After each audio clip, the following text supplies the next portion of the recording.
सुना था तुम परम ज्ञानी हो बुद्ध। जान के आश्चर्य हुआ कि कांटा तुम्हें भी चुभता है। अब तो गली गली ये बात ना उठेगी कि तुम तो कोई पहुंचे हुए महात्मा हो। ये कांटे हमने बिछाए हैं। इस गांव में तुम्हारा स्वागत नहीं। हर दिन अनाज भिक्षा में मांग कर ले जाते हैं। चलो चलो दूसरे गांव का रास्ता लो। मेरा आप लोगों से अनुरोध है कि मुझे अपने गांव में भिक्षाटन करने दें।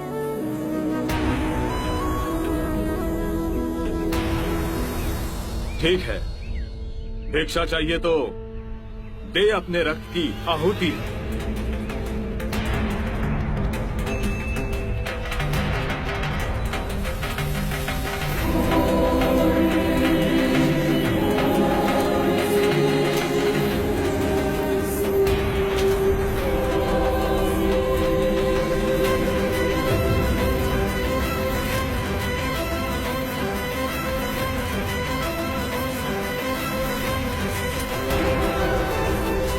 सुमित, रास्ता बुहारा तो इस गांव से तेरा दाना पानी उड़ जाएगा।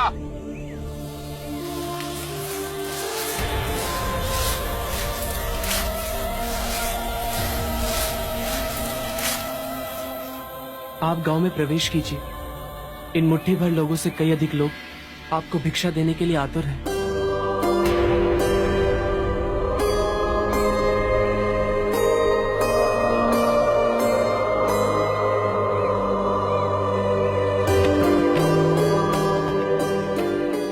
आप मुझे ना छोड़ो, हाँ?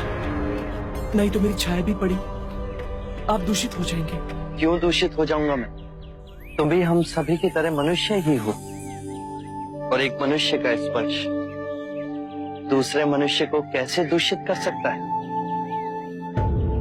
केवल लालच, घृणा, मोह, तृष्णा हम ही मनुष्य को दूषित करते हैं।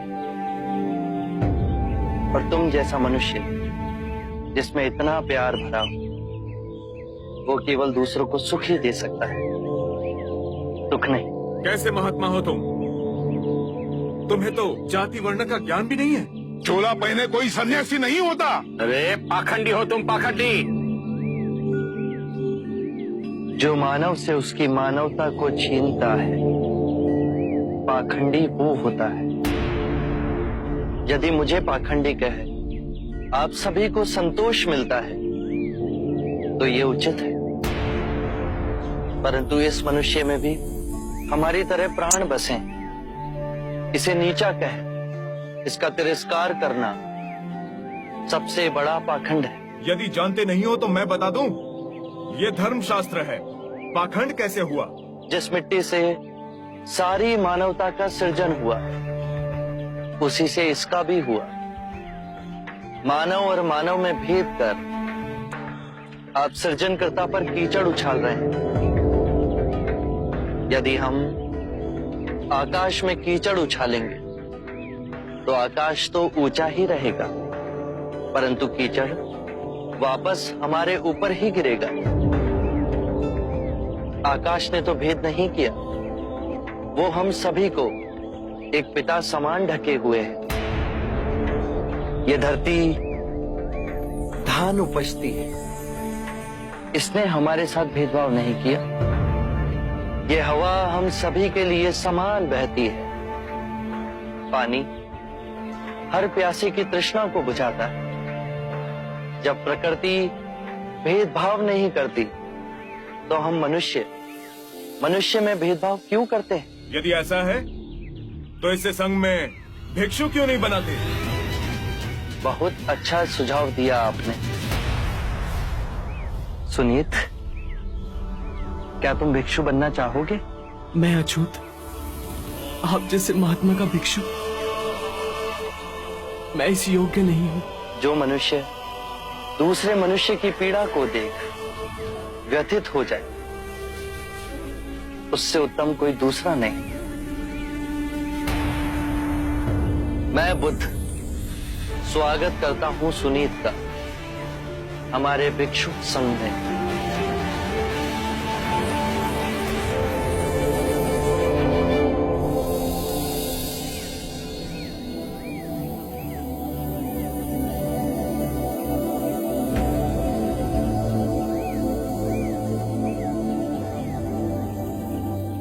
सारा जीवन किसी ने दया के 2 शब्द ना कहे मुझसे, और आज इतनी करुणा बरसी है।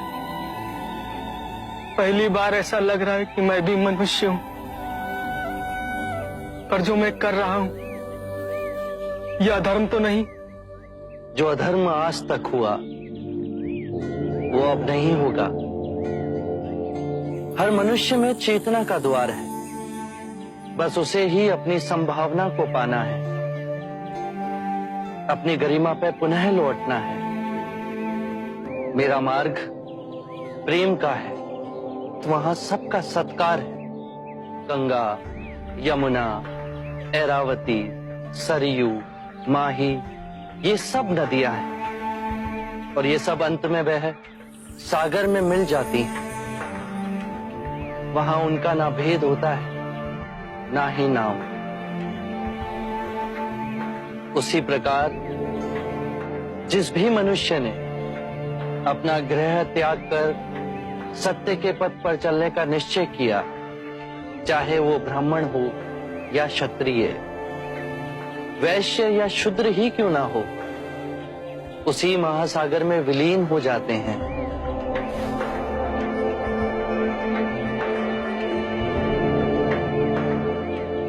हर मनुष्य के अश्रुओं में नमक होता है,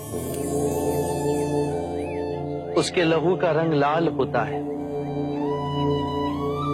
ये भेद मनुष्य ने मनुष्य को उत्प्रेरित करने के लिए बनाए। आज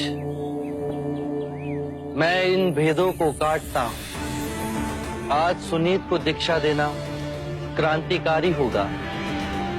हम पर बहुत से संकट आएंगे, हमें और तिरस्कृत किया जाएगा, पर सत्य आने वाली आंधी के सामने अडिग रहेगा।